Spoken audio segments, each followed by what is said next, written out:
Buen día. En el presente video explicativo hablaremos sobre la enfermedad del hipertiroidismo. El trabajo fue realizado por Iván Bonilla, Camila Briones, Evelyn Brito, María José Morejón, Diego Orellana, estudiantes del cuarto ciclo D de la Universidad Católica de Cuenca.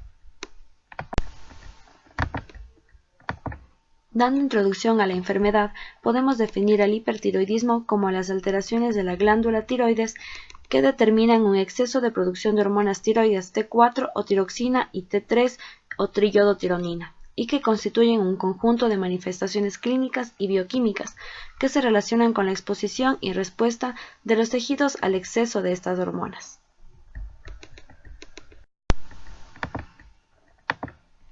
Dentro de los cambios celulares ocurridos en el hipertiroidismo, vamos a observar un incremento celular debido a la excesiva producción de hormonas T3 y T4, las cuales son las encargadas del metabolismo basal, es decir, que activan el metabolismo energético, incrementando el consumo calórico y regulando el crecimiento y maduración de los tejidos, y encargándose del recambio de casi todos los sustratos, vitaminas y hormonas. Dentro de esta patología se van a ver afectadas todas las células de nuestro cuerpo, por lo que generan hiperactividad de sus funciones. Por tal razón, un paciente con hipertiroidismo presenta los síntomas y signos ya mencionados anteriormente. Además, existe también un incremento a nivel de la glándula, es decir, una hiperplasia del tiroides, especialmente cuando se presenta el cuadro de bocio y adenoma nodular tóxico.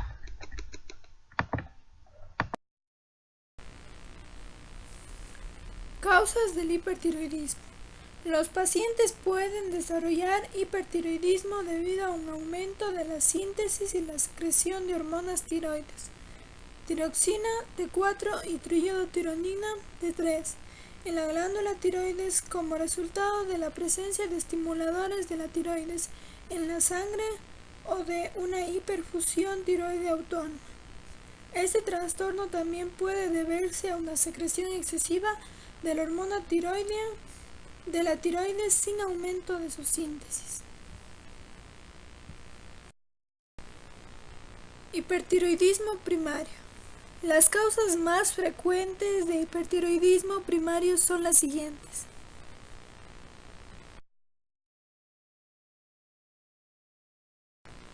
Enfermedad de Graves-Basedow. Constituye la causa más frecuente de hipertiroidismo y se caracteriza por la tríada sintomática de bocio difuso, hinchazón y enrojecimiento cutáneo de la zona de la espinilla, mixedema pretibial y oftalmopatía, definida por la protrusión de los globos oculares con visión doble o disminuida, junto con el resto de los síntomas propios del hipertiroidismo. Es una enfermedad de tipo autoinmune en la que existen anticuerpos contra ciertos componentes de la glándula tiroides de causa desconocida.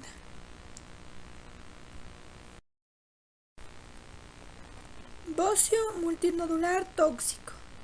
La presencia de una glándula tiroides agrandada con múltiples nódulos que secretan hormonas tiroideas de forma exagerada, a pesar de que las concentraciones de TSH estén disminuidas o sean nulas.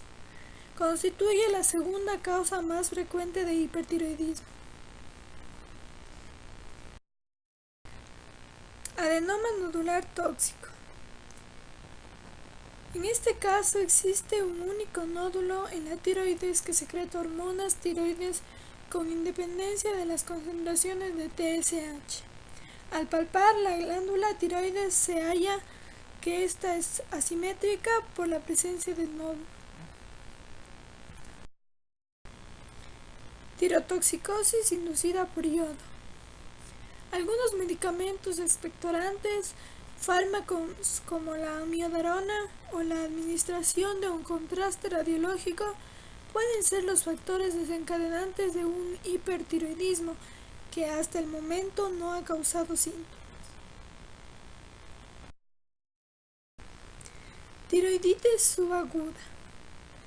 Este suele ser un trastorno pasajero en el que se produce la inflamación de la glándula tiroides, probablemente por un virus que causa un leve hipertiroidismo junto con el dolor local. Por lo general, el cuadro remite por sí mismo en pocas semanas.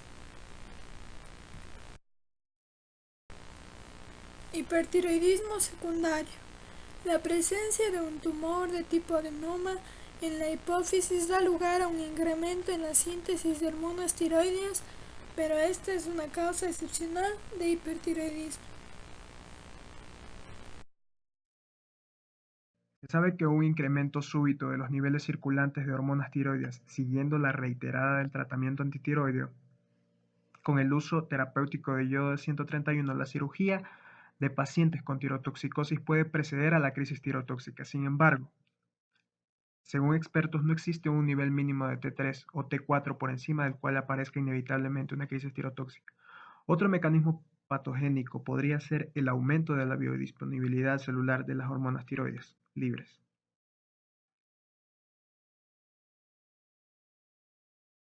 Saturación masiva de la capacidad de unión de las proteínas plasmáticas, con el consiguiente aumento de la acción celular de las hormonas libres.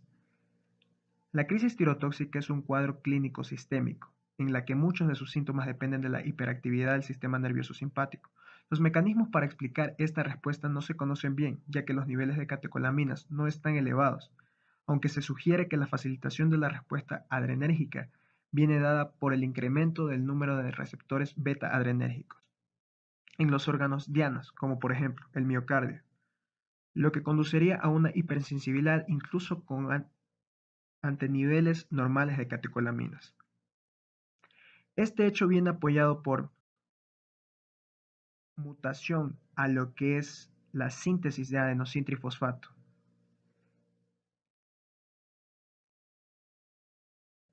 Una mutación que se puede dar lugar de distintas formas clínicas. En algunos casos, podría ser la TR-beta 1, la TR-beta 2, presentes en la misma mutación, ya que la actividad de cada receptor no se afecta en la misma cuantía, existiendo un mayor grado de resistencia a nivel hipofisiario. La consecuencia es que la resistencia se presenta solo a nivel hipofisiario y el resto del organismo padece un exceso hormonal. La descripción de los primeros casos con estas características, es decir, hipertiroidismo con TSH elevada, no es debido a un tumor secretor de TSH, ya que este va a ser propicio a la distinción entre la resistencia generalizada y la resistencia hipofisiaria central, como entidades distintas. Actualmente se considera que no se trata de síndromes distintos, sino de formas distintas de expresión clínica, con un origen molecular común, siendo manifestaciones extremas de la misma enfermedad.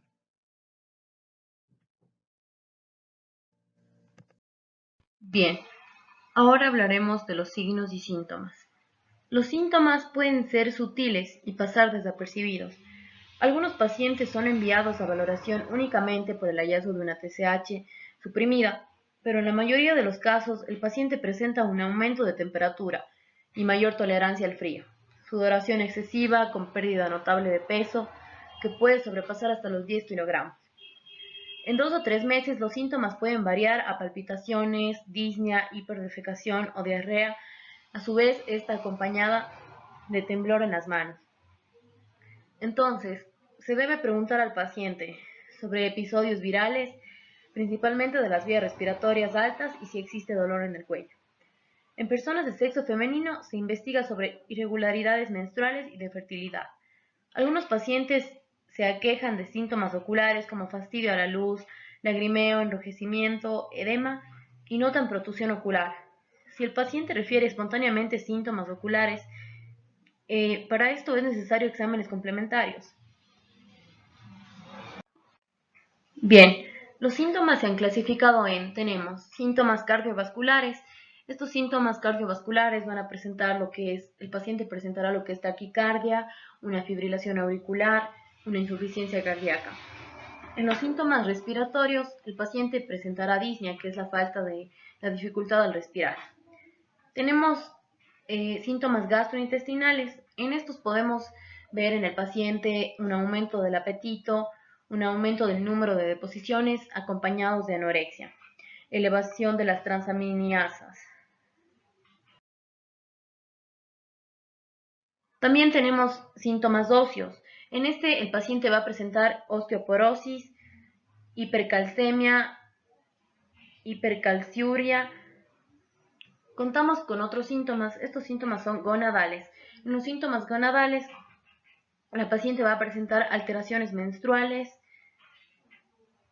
infertilidad, amenorrea, disminución de la libido y ginecomastia. En los síntomas neurológicos y musculares, el paciente va a presentar hiperactividad, temblor fino muscular, reflejos osteotendinosos exaltados, va a presentar nerviosismo, ansiedad, dificultad de concentración, la vida efectiva, insomnio, debilidad muscular y parálisis periódica. Tenemos síntomas metabólicos. En los síntomas metabólicos el paciente va a presentar lo que es una intolerancia al calor, una pérdida de peso, el descenso de niveles de colesterol y el deterioro del control glucémico en diabetes. El paciente también va a presentar lo que son los síntomas oculares. En estos síntomas vamos a encontrar una retracción palpebral del paciente, la pérdida de la visión en la enfermedad de Graves, que es la más común. También tenemos los condicionantes del proceso de todo esto. Entonces decimos que podemos destacar que generalmente el paciente precisará reposo y tiene que seguir un cambio de dieta supraglótica. Esto le ayudará para poder controlar esta patología. Diagnóstico.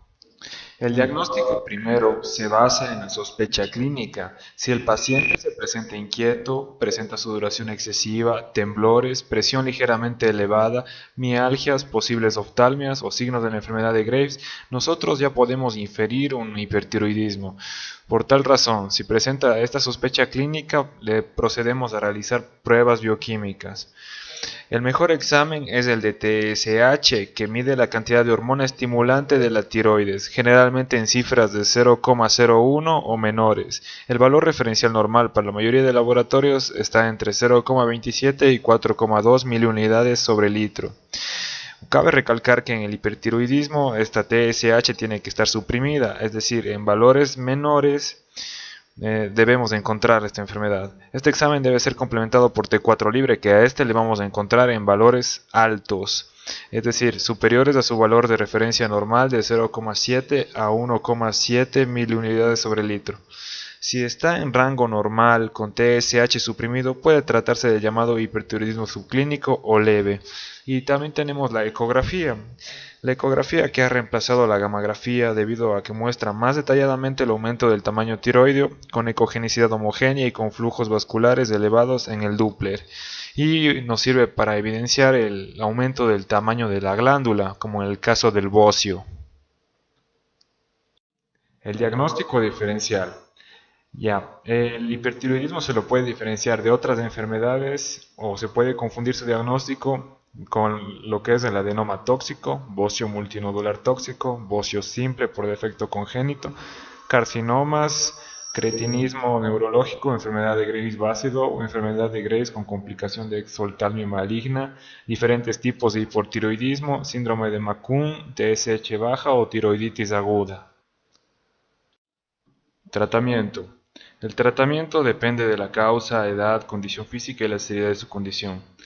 La principal opción terapéutica son los fármacos antitiroideos, que son el metimazol, que es el principal medicamento para tratar el hipertiroidismo, el carbimazol, que se metaboliza junto con el metimazol, y el propitil-uracilo. Pero este no es recomendado en niños, adolescentes y embarazadas debido a sus efectos secundarios, como necrosis hepática fulminante. Estos reducen o inhiben la cantidad de hormona fabricada por la glándula tiroides, interfiriendo en la oxidación y organificación de yodo. Estos controlan la enfermedad y condicionan al paciente, pero no la curan. También tenemos el tratamiento con yodo radiactivo. Este va a ser vía oral y se debe tomar ciertas medidas preventivas debido a que se maneja con radiación. Este tratamiento junto con el quirúrgico, que es de la tiroidectomía, son métodos definitivos, pueden causar complicaciones y causan hipotiroidismo, pero el hipotiroidismo es mucho más fácil que tratar que el hipertiroidismo. Por tanto, esos dos tratamientos, yodo radiactivo y cirugía, sería el método a seguir para que el paciente mejore radicalmente. Y también tenemos los bloqueadores betas, como el atenolol, que esto solo va a mejorar el estado sintomático del paciente. Aquí podemos ver la triada de la enfermedad de Graves, que se caracteriza por el bocio, que es el crecimiento de la glándula. Se caracteriza por oftalmias, como puede ser una protusión de los globos oculares o protusión palpebral, y mixedema pretibial. Estos son los síntomas de la enfermedad de Graves, y la enfermedad de Graves es la causa principal de hipertiroidismo.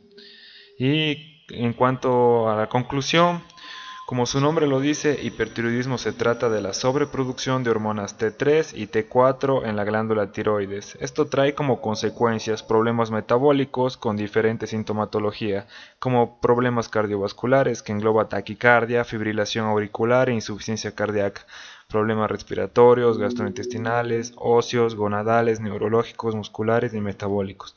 Este tiene una prevalencia que afecta más a mujeres y es del 0,3 a 1% de la población en general. En cuanto a la etiología, tenemos que las causas principales de esta enfermedad son la enfermedad de Graves, vácido, bocio, adenoma nodular tóxico, tirotoxicosis y tiroiditis subaguda. También existen mecanismos fisiológicos que ya hemos visto. El diagnóstico se basó en la sospecha clínica, en la que analizamos signos, síntomas del paciente y posteriormente realizamos pruebas bioquímicas y ecográficas. El tratamiento es principalmente farmacológico, mediante la administración de medicamentos antitiroides, especialmente metimazol. También se realizó tratamientos con yodo radioactivo, cirugía y bloqueadores beta. Esto es necesario para llevar un control adecuado y evitar complicaciones que pueden llegar a ser muy severas como problemas cardíacos.